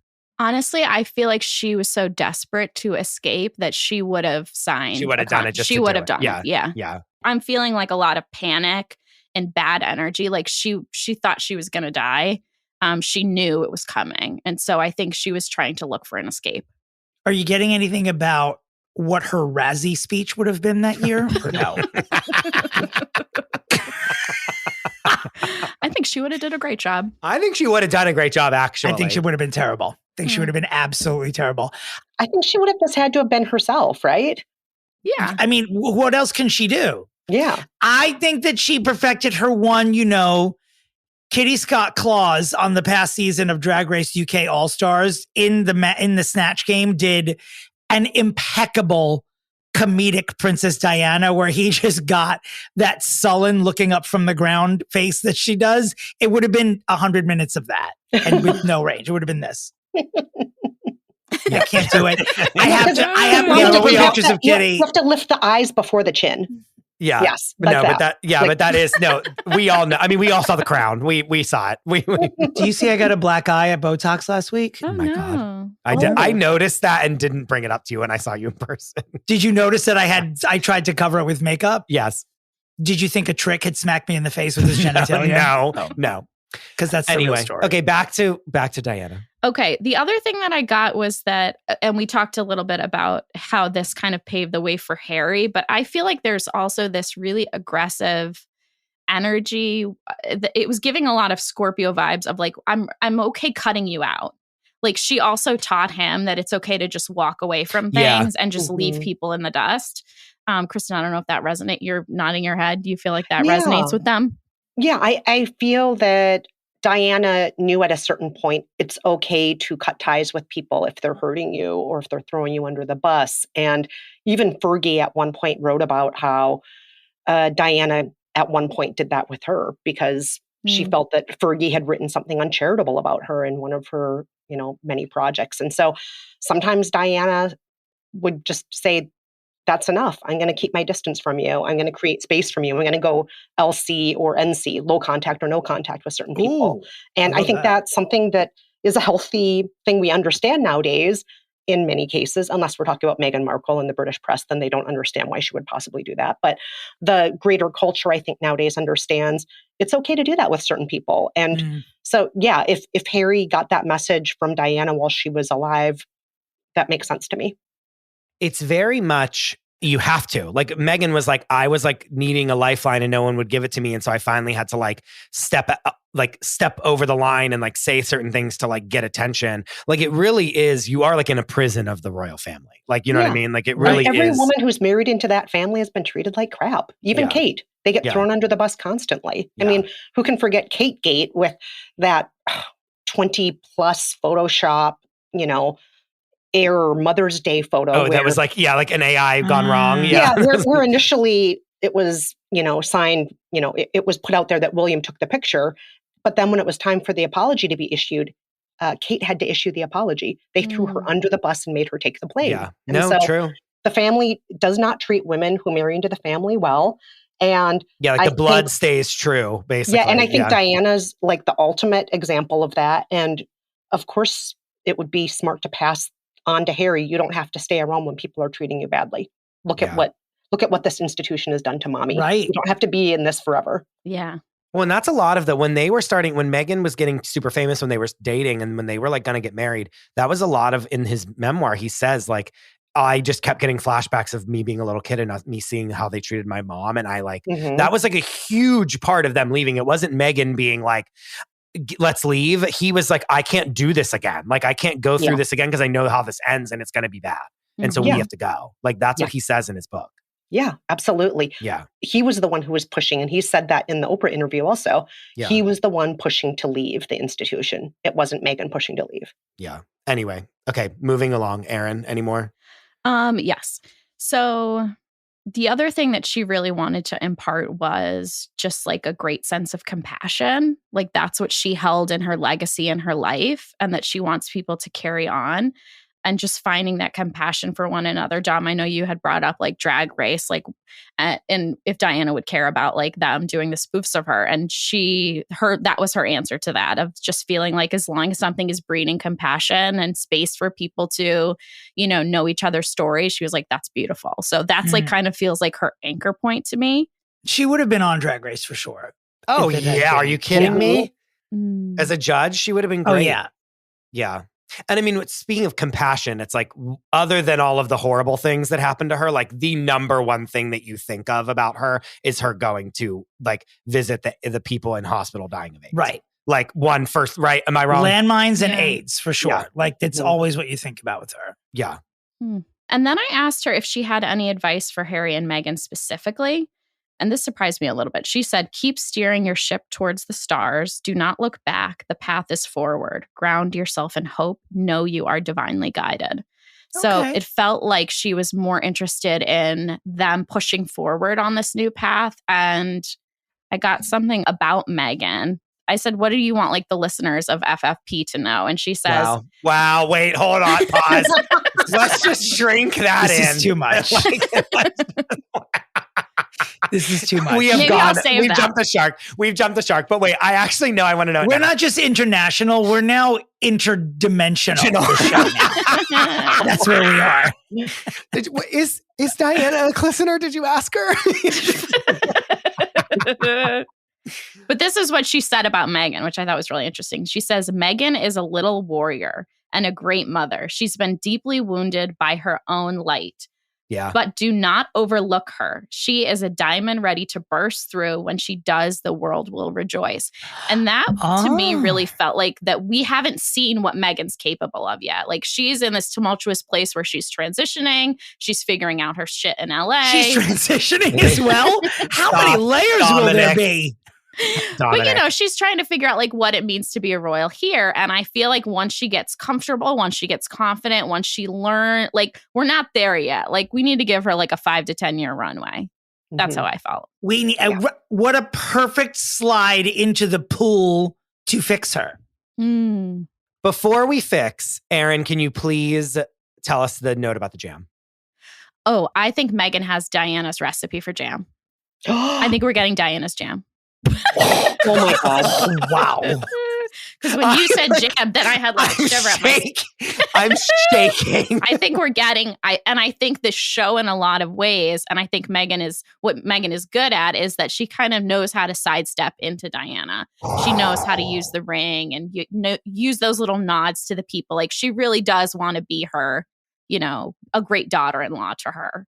Oh my God.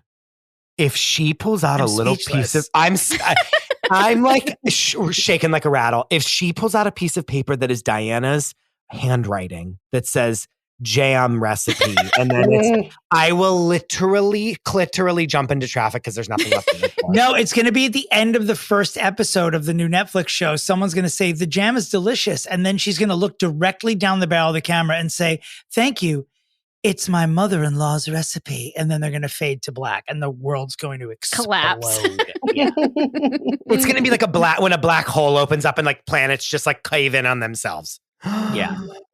Can you imagine, guys? Jeff Bezos is going to buy that jam line before the day that episode He's going to drops. buy Netflix just to have it. He's going to buy the British government and install her as queen. And I feel like from a marketing perspective, it makes more sense to have her have the runway of the show to promote it. And then she'll launch the jam, right? Well, that's the thing. She could have told us that last year. Well, we've been promoting it exhaustively on this broadcast. Dominic, to have us get slapped in the face with that in the show you can't blow that early. Come on. You know better than that. This is her biggest problem, is that she is like constantly trying to, it's smart of her and very Bethany Frankel of her to like use these huge conglomerates to like launch her products. And so her overhead her overhead's big enough as we know as it is. She doesn't then have to like have her own, like it can be distributed by this behemoth of a company like Netflix, but she gets so wrapped up in the mishigas of that we never get it's too much bureaucracy again. She's back to her original problem. You know what I mean? Hear me out though about the other note. If she does that on the first episode, if she says this is my mother-in-law's and then they just go right to black like the Sopranos finale, I'm tuning in episodes 2 through 8 to see like what other shit belongs to Diana. And nothing else will. It'll just be a bunch of dumb shit. The rest of the episodes will be terrible and we'll still watch every single solitary frame of it. I zip my fly from the top down like my mother-in-law did. Like she'll be making up dumb shit that we can't confirm. All right, so Diana has a message for the listeners, but first we've decided we will fix Meghan, and then before we wear Shelley, we'll find out what Diana's message is for the listeners. There he goes. You've heard his trademarked exhale. I have so many. I might need to pray on this for a minute. Okay, I don't know if I'm going to win with this, but this is what it is. I almost came back and just pitched my original first pitch that I've ever pitched on this podcast, which was Harry Does, a Netflix show where Harry just learns how to do basic tasks around the house and she teaches him. That is not what this needs to be. I almost did that. I was coming into this gonna do it to be like cheeky and funny. I need her to walk in the steps of Martha Stewart.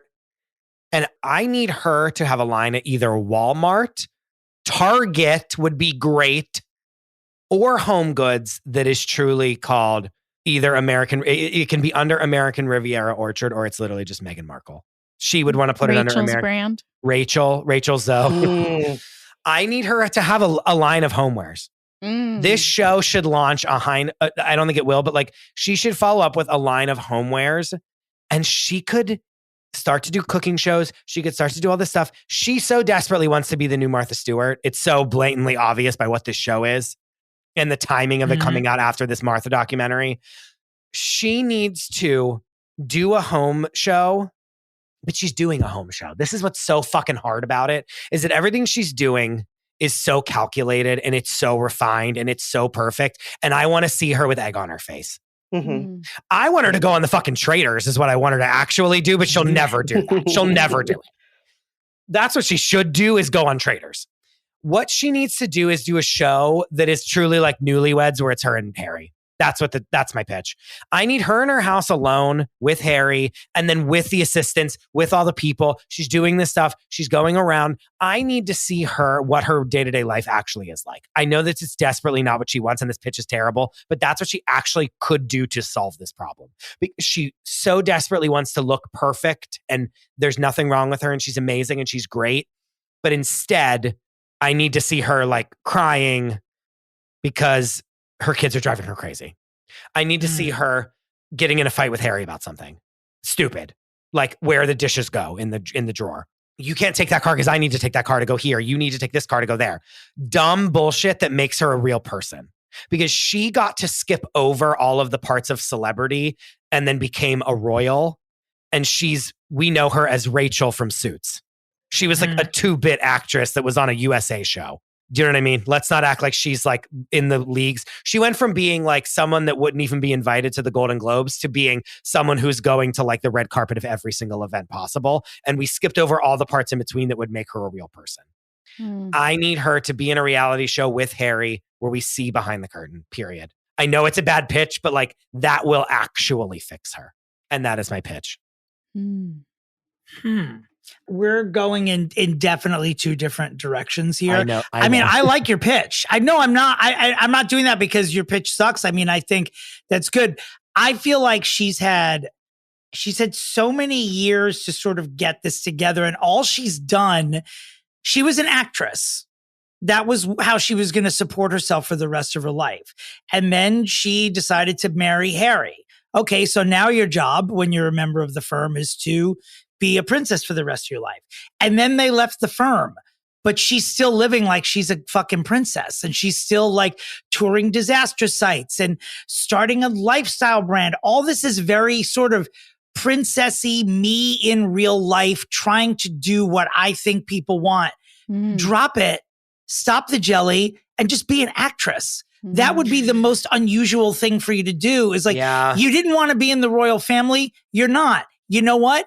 Beg to be on the reboot of Suits Los Angeles. Just fucking do it. It is both for you and Suits, this opportunity is being handed to you. It seems like the biggest mistake in history to not involve her. No matter what anyone says, a giant part of the reason why Suits surged on Netflix during COVID is because Meghan Markle was on it. It's still a watchable procedural with soapy characters like 100 other things, but it's never been a cut above all the other ones. People were watching it because she was bringing attention to it. Just act. And even if you're not in Suits, you don't need to tour the world. You don't need to, I mean, you can if you want to, but you don't need to go to AIDS hospices and landmines and fire destruction zones. Just go to work. Just go back to Deal or No Deal. Like, if you want to be relatable, just work your normal job. Like, go back to doing the thing you wanted to do your whole life and just be an actress. Imagine if she was the host of Deal or No Deal Island. That's all. I mean, but honestly, that's a version of her being herself that I would co-sign. Like, at least you're still fucking acting. Your husband, really, I don't want to lump the blame on her. Because of you, your husband nearly destroyed the royal family. Don't then act like you're still a member of it. There's no need. Your decision was not to be, so don't do any of that royal shit. Kristen, you even said, like, how is she going to be a royal here? And you kind of like admit, like, that's the proof is in the pudding, is like, that's what we think of her, is like, how is she going to be a royal here? The world is always going to see Harry and Meghan as royals. Yeah. Even if they no longer use the HRH, their titles still exist. Yeah. And you can't suddenly wake up one day and say, I'm not a princess anymore. That's how the world sees you. That's how the media writes about you. This is who they are. And Dominic just one thing I do want to note was even before she was a princess, Meghan already did this stuff. She was already a UN Goodwill Ambassador. She was already working on before she met Harry? Long before that. She was already working on behalf of charities. So she was almost like a princess in training. She already was doing all of this. She had gone through diplomatic training. Her undergraduate degree was not just in theater, but also in international relations. To take that off of her plate now would be taking away a big part of her that existed long before she ever met Harry. Well, I'm going to say, let's bury that part of her. I'm done. I don't want to see her in my life anymore. I do, Dominic. Respect. I don't like if she is these are accomplishments I don't know about. Good on her. But like, as far as fixing her, just act. I know it sounds like I don't mean to sound very like shut up and dribble, but it's like, you've already done this. You've had years to turn this around and it's not. Correct. That's the problem. We're done with it. Go knock my socks off. I bet she's got a role in her. Do fucking Streetcar Named Desire. Turn us out. Do something. When I finished my pitch, like immediately I was like, or she could just be an actress again. And I swear to you, it is what I thought of. And I was about to say it. And then you started and that was your pitch. Like it is. Are you trying to steal my pitch? No, I'm almost like, I'm seconds away from forfeiting and just saying that I agree with you. But I don't know. I don't think you should, because I don't know that this is a done deal. I don't think Kristen Meinzer's on my side. Yeah. Kristen, I'd love to hear your thoughts. Let's discuss. Yeah, well, we already touched on this earlier, but I think one thing that she really needs to be willing to do more of, and something that Diana did more of, is be a little bit messy. Yeah. There's been so much pressure on her to be perfect, to represent. And I understand why. She's the first Black princess. She's an American princess. She's a divorced princess. There's all of this baggage that she's bringing. I don't consider it baggage, but the British people and the British press just decided long ago that she's just baggage, right? And so there's an extra burden on her shoulders to represent as perfectly as she can what this role is and who she is as a person. And I think now is the time to let some of that perfectionism go. Be a little bit messy, have a little bit of fun, be like that moment with Mariah Carey where you're kind of stumbling over yourself and laugh at yourself a little bit. Like, be willing to be a goofball. And we never really get to see that side of her. Go get drunk with the Kardashians and like stumble out of a bar and go in an Uber. Like that would be, heal her more than anything we've said here. Do what we would do if we married a prince. Do that. Just have a little fun with it. I mean, and I don't mean to correct you, Kristen, but technically Tiana was the first Black princess, but go on. Go on. If I'm not mistaken, though, Tiana married into New Orleans royalty and not British royalty. Wow, a princess is a princess. It's a job title. We're not gonna hate Kristen, because of someone's nation of origin. How dare you? She almost needs like a fictional depiction of her, like a sitcom that's like the American princess, and they need to do like a spin-off that's like that shows her with the divorce and with Seuss and with Harry. Because like the thing about your pitch, Chris, is that like she thinks she's doing that with this Martha Stewart. No, she show. does. Like, she You're thinks right. she's being authentic, but she's not able. She's like a caged bird. Like she's not able to get out yet. No, and so we almost need like somebody else, like a younger version, like a Zendaya, to like do the Meghan Markle story and have like a fictional role and say like, here's the whole story. Now we can empathize with you. We can give her the vulnerability without Meghan having to get her hands dirty. Because I don't think she can do it. I mean, I like Dom's idea because I think the acting gives her permission to not be herself, to like get into a role. But I think like if we were able to fictionalize her real story, which is so spectacular, that would like turn a lot of hearts. Wow. Thank you for listening to our 100th episode. I mean, Chris, Erin just won the episode. Erin Bagwell has won this episode, our 100th. I have to agree. Zendaya as Meghan Markle is the best idea that we have ever had on this podcast. And that's how she rebrands herself with the fictionalized version, because we're sick. You could do like the Crown, but it could be like the American Crown all over my body, Erin. It's the Crown with Meghan, but Meghan's the story and Zendaya's playing her. Wouldn't that be so good? It would be outstanding. It would be enough for me to award it a winner of this pitch, is what it is. Holy shit. And I'm just going to say this right now, and it breaks my heart. that Tom Holland is not 6 feet 1 inch tall. It breaks my heart because this would be them working together. I mean, it could. We could put him on an apple box. Yeah, we can put him in those big shoes. Yeah. Kristen, I apologize that we have performed a move that has only happened, I believe, 6 times on our podcast, where we have removed power from the judges because a guest has come up with an idea that we agree is better than ours. Kristen, right? You agree? No, I'm assuming. I absolutely agree here. I think, Erin, you've come up with the real winner here. It's out of left field. It's unexpected.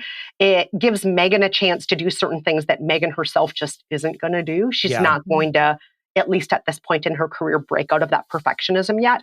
Mm-hmm. But yeah, and I think that it's amazing that you brought up The Crown. It's amazing how many people watched that show and became more sympathetic toward Diana than they ever were even before that show. So it really can change minds. Watching a fictional depiction of a person can really change minds. And so The American Crown, let's do it. The American Princess is like the American Princess or something like that. That is a good title. I think this is the perfect fix. Perfect. John, I want John Goodman as Thomas Markle. I want Kim Cattrall as the evil half-sister. 100%. I want Angela Bassett as her mom. Meghan's mother. Yes. Yeah, absolutely. Who do we want as Harry? Eddie Redmayne, perhaps? No, absolutely not. No. He won't come for a couple seasons, though. You know what I mean? Yeah. Who could it be? Like some unknown guy. Jacob Elordi with a reddish tint to the hair? No, I think it should be an unknown person, and this is that person's breakout vehicle to become a huge star. Yeah. Okay. Maybe the guy that played Ron Weasley. Is he hot now? Rupert Grint, yes. Yeah. Okay, I admit I've always thought he was cute. Yes. He could do it. I've always thought he was cute. That'd be a fun wink and a nod to like British. You know what I mean? Yeah. Mm-hmm. I like it. You know, the one thing I will say really quickly is that like, it's very unfair. We said like Dominic, you are right. Like she's had so much time to get this together and she hasn't. What her expectations are like a Beyonce level rollout of situation that she does not have the qualifications to do. Mm-hmm. Do you know what I mean? She keeps setting herself up to do like Renaissance and she can't do that. She's not good. Like she just doesn't have it like that. It's been too much of a mishmash. It's like she's tried a little bit of everything and she just needs to be where her heart lied before, which was acting.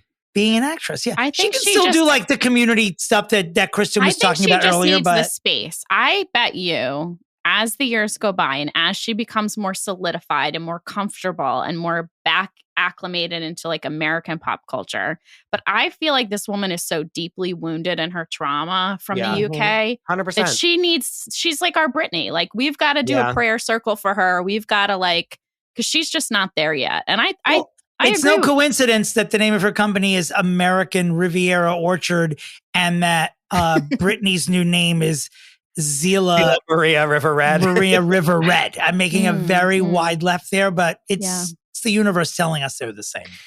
Yeah.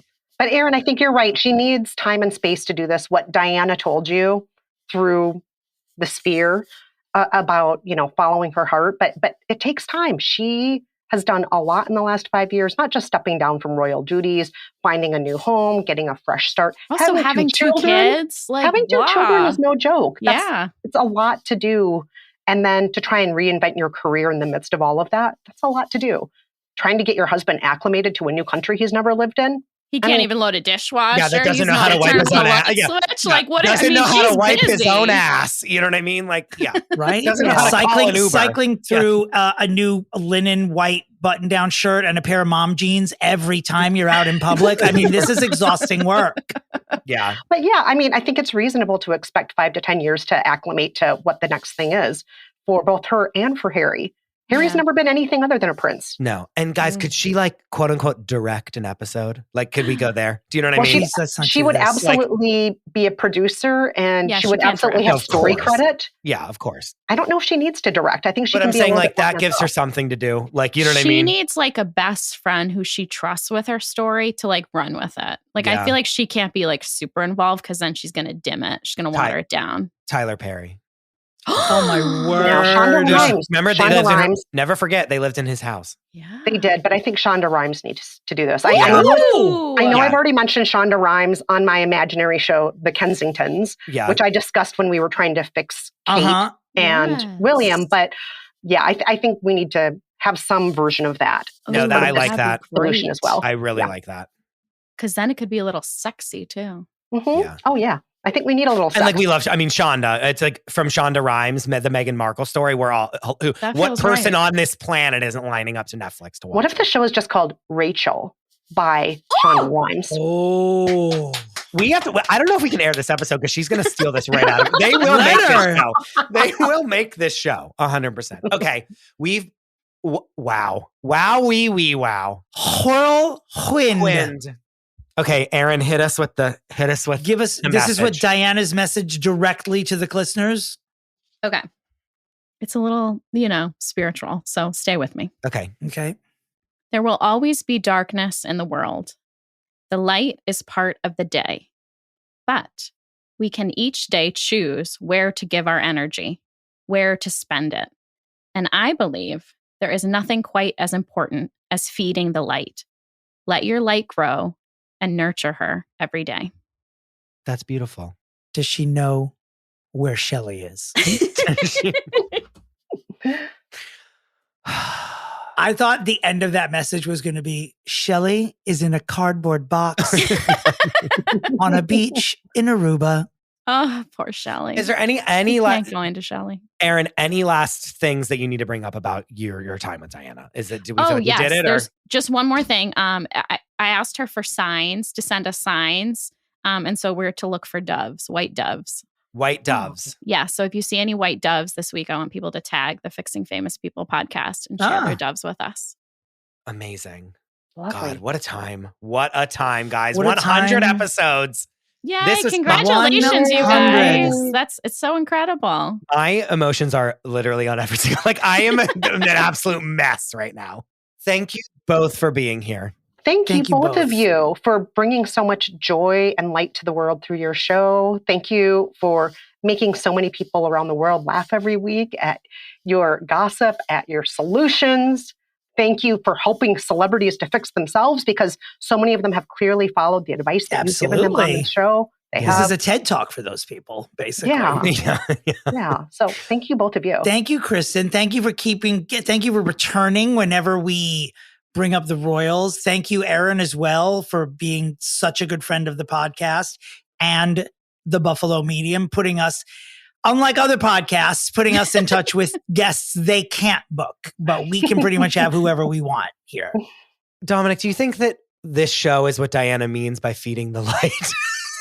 No. I think it does. This is, by the way, the episode which I started off saying I won't be eating on the episode anymore ends with her telling me to feed the light. So disregard what I said in the beginning of the episode. I will now be eating from the start to the finish of every episode. It will be I feel like you guys are bringing so much joy and so much light into the world. Oh, God. Thank you. We try. Guys, thank you so much for being here. Kristen Meinzer, where can people find you? You can find me on my podcast, The Daily Fail, where we dissect and laugh at the tabloid media, including the media's coverage of one Meghan Markle, Rachel. You can also find me on How to Be Fine, and I've also been sitting in as Dear Prudence on Slate for the past several months, so check me out there. Beautiful. Dame Erin Bagwell, where can people find you? You can find me Under the Moon Gate at underthemoongate.substack.com. And I also want to give a special shout out to all the listeners, because I have started opening my readings up and doing, digital readings, tarot readings, ancestor readings. And I would say 99.9% of my clientele are listeners. So thank you. Beautiful. That's awesome. For listening, for sharing my work with people. And it's been really fun to connect with all you goofballs. Dominic, where can people find you? The website's domentary.com, or you can find me at Dominic Pupa on the socials or at the Fixing Famous People Instagram page. Christopher, where can the denizens, the listeners, if you will, of this podcast find you on the whole wide web? You can find me at the Krista Rosa. You can find the show at Fixing Famous People, and you can find the Patreon at patreon.com/Fixing Famous People. A la cartes every Friday on Apple subscriptions and on the $5 tier of the Patreon. And Fixing Dead People. and fixing dead people for the $20 tier. Erin, we got to talk because we have some scheduling to do with our new. We got some scheduling to do, is all I'm going to say. We should be coming back soon with another advice episode, so please sign up for the $5 tier for that. I wish you all well, and as always, where's Shelley? Goodbye.